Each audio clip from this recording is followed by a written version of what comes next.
八字算命术雅称八字命理，是基于生辰八字推断的一门占卜术。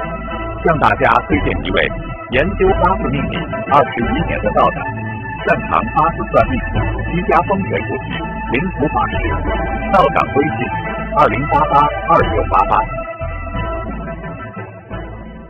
But they did circle the moon, and I was watching it on television, and at a certain point, one of the astronauts casually said, "We're going to turn the camera around and show you the Earth." And he did, and that was the first time I had ever seen the planet hanging in space like that, and it was profound.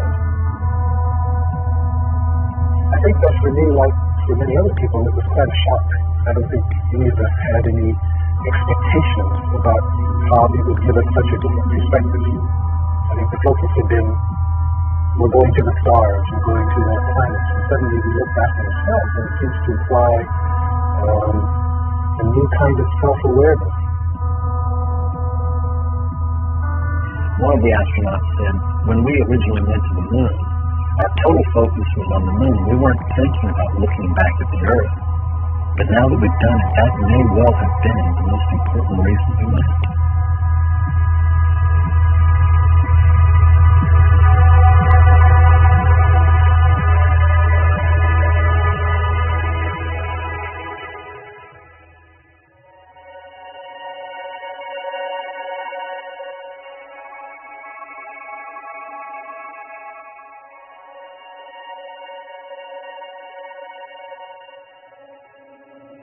Oh golly, I remember going to launch, which is an overwhelming experience.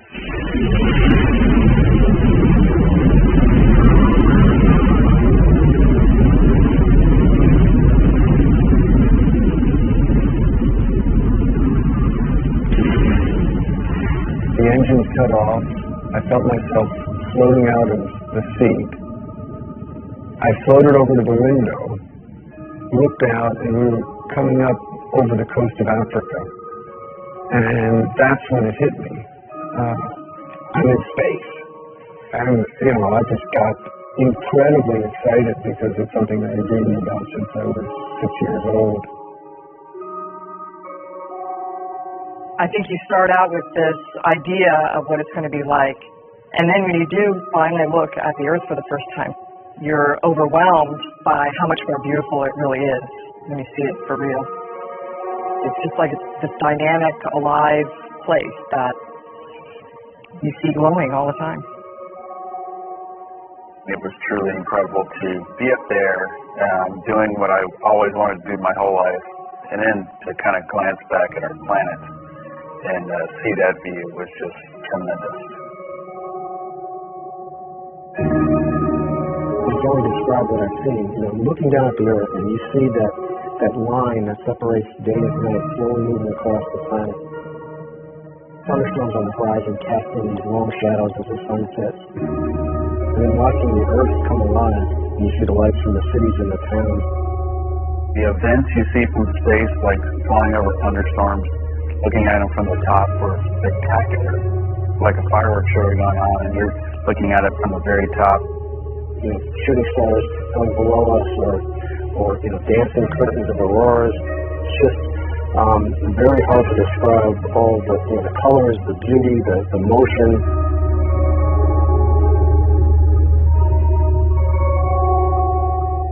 My job as lunar module pilot was to be responsible for the lunar module itself and responsible for the science on the moon. So when we started home, I had a little more time to look out the window than the other guys because most of my responsibilities were completed. We were in a particular mode called the barbecue mode. So we were flying like this and rotating like that. What that caused to happen was over 2 minutes, a picture of the Earth, the Moon, the Sun, and a 360-degree panorama of the heavens appeared in the spacecraft window. And I had studied astronomy, and I had studied cosmology, and fully understood that the molecules in my body, the molecules, my partner's bodies, and in the spacecraft, have been prototyped in some ancient generation stars. In other words, it was pretty obvious from those descriptions were stardust. Well, that was pretty awesome and powerful, particularly since I had a little more time at this point to be reflective, to think about it. Awe, I think, is one of those words that you have a better understanding of once you see it, too. I felt like, using the word awesome was totally appropriate when it came to describing what the planet looks like.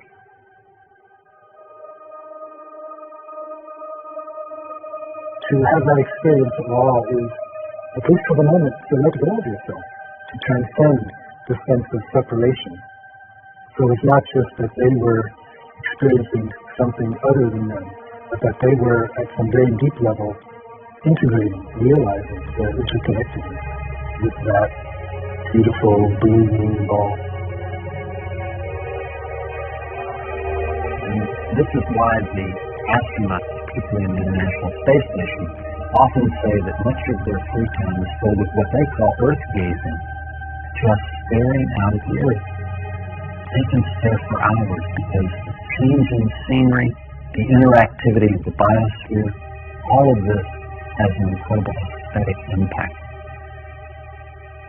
The beauty of seeing Earth as a planet, as opposed to being down here among it, is a wonderful experience to then start to get into what we call the big picture effect, or the overview effect. I was flying across the country from the East Coast to the West Coast in the 1970s, and I was looking out the window, and as I was looking down at the planet, the thought came to me, anyone living in a space shuttle or living on the moon would always have an overview. They would see things that we know, but we don't experience, which is that the Earth is one system, we're all part of that system, and that there is a certain unity and coherence to it. And I immediately called it the overview effect. You do, from that perspective, see the Earth as a planet. You see the sun as a star. You see the sun in the blue sky, but up there you see the sun in the black sky. So yeah, you are seeing it from a cosmic perspective. We've been evolving from the beginning of civilization to a larger and larger perspective of life on the Earth. But the next natural evolution is understanding a life in space. It is the fact that the Earth, as Buckminster Fuller used to famously say, is a spaceship Earth. We are in space already. It's just that we haven't brought that into our perspective as beings here on Earth. The overview effect is simply the sudden recognition that we live on a planet and all the implications that it brings to life on Earth.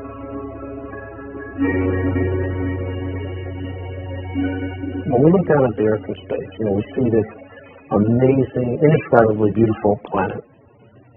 It looks like a living, breathing organism, but it also, at the same time, looks extremely fragile. Because you go outside on a clear day and it's a big blue sky, and it's like it goes on forever, right? And how could we possibly put enough stuff into it to fill it up with things that really change it? And yet, you see it from space, and it's this thin line which is just barely hugging the surface of the planet.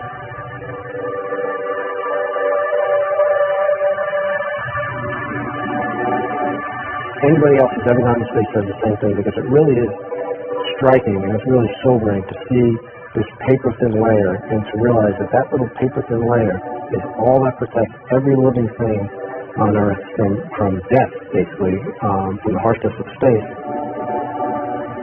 There's this very poetic concept that a lot of people express that there are no boundaries from space. And I've heard a lot of my astronaut colleagues say that. Unfortunately, it's not true. You do see boundaries. They're mostly the result of human impact.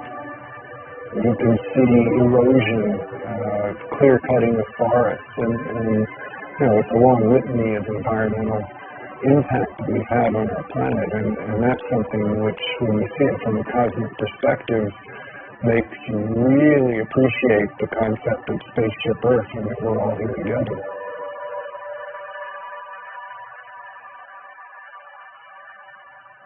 After I came back and tried to understand what this experience was all about, I could find nothing in the science literature about it, and nothing in the religious literature that I looked at. So I turned to the local university and asked them to help me with what I saw. And when they came back to me 2 weeks later, they said, well, in the ancient literature, we found a description called Savatapa Samadhi. And they said that means that you see things as you see them with your eyes, but you experience them emotionally and viscerally as with ecstasy and a sense of total unity and oneness. And I said, well, that's exactly what the experience was. And so it's rather clear to me as I studied it, it wasn't anything new, but was something that was very important to the way we humans were put together. Many of the great wisdom traditions of the earth have pointed to what we're calling the overview effect. That is to say, they have realized this unity, this oneness of all life on earth and of consciousness and awareness. Within the Western tradition, I think it's quite new and quite shocking because there's been much more of a sense of separation. But if you look at other non-Western cultures, especially in Asia, the emphasis on those has always been on the realization that the self and the world are not separate from each other, that they're really interconnected, that the individual self and the species as a whole is a manifestation of the larger whole. As you go into your mind in a contemplative way, the sense of the living reality of the planet becomes obvious. You become more in tune with the natural world. This is very akin to the direct perception that the astronauts have. So it's no wonder that many people have likened the overview effect to a spiritual or meditative experience, although it's not exactly that. It's a cognitive shift that very often can produce a kind of meditative experience.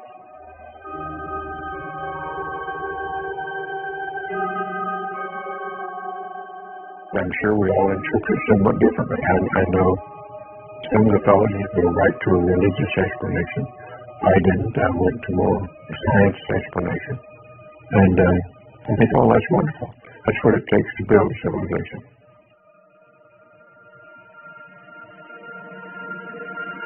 This view of the earth from space, the whole earth perspective, I think is the true symbol of this age.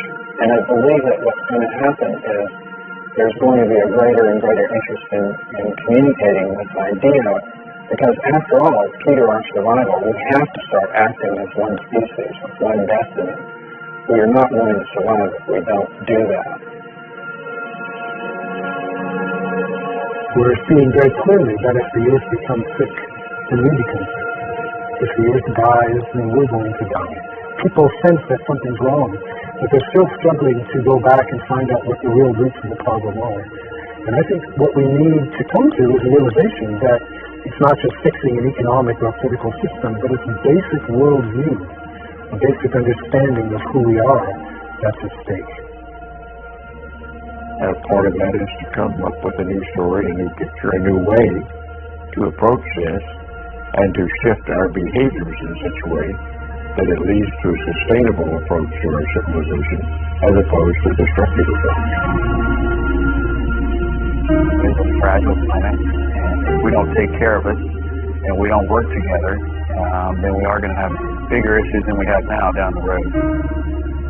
On a grand scale, we're basically all living in this one ecosystem called Earth, and everything that you do on one side of the ecosystem affects the other side, and that is a new way for living for most of humanity. We're humanly responsible for ourselves, and if we are endangering our future, then we've got to learn how to do it differently and to go forward into a sustainable period. And right now, that seems very difficult to see how it's going to be, but we've got to work on it. When I was above the space station, looking down at the space station, and looking down at the, against the Earth, and seeing this, amazing accomplishment, I was thinking, wow, there was 15 nations that worked together to build this amazing orbital complex in space.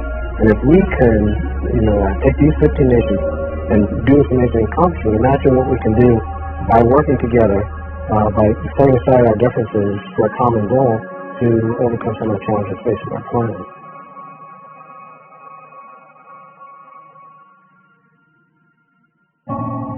We have this connection to Earth. I mean, it's our home. And I don't know how you can come back and not, in some way be changed. It may be subtle. You see differences in, different people and just general response when they come back from space. But I think collectively everybody has that emblazoned on their memories the way the planet looks. You can't take that lightly. It really, you realize that you've been blessed by the opportunity to see that. It really does look like this beautiful oasis out in the middle of nothing. If you have a chance for your eyes to adjust, you can actually see the stars in the Milky Way. It's this oasis against the backdrop of infinity. This just enormous universe behind it, and it's really a very moving experience to be able to see that with your eyes. You look back at it, and it's placed perfectly from the sun to take care of us. And you kind of take that reverse role on about, okay, well, we need to be taking care of it too, so that it can continue to do that for us. And I don't know how you can't have a greater appreciation for it after you see it that way.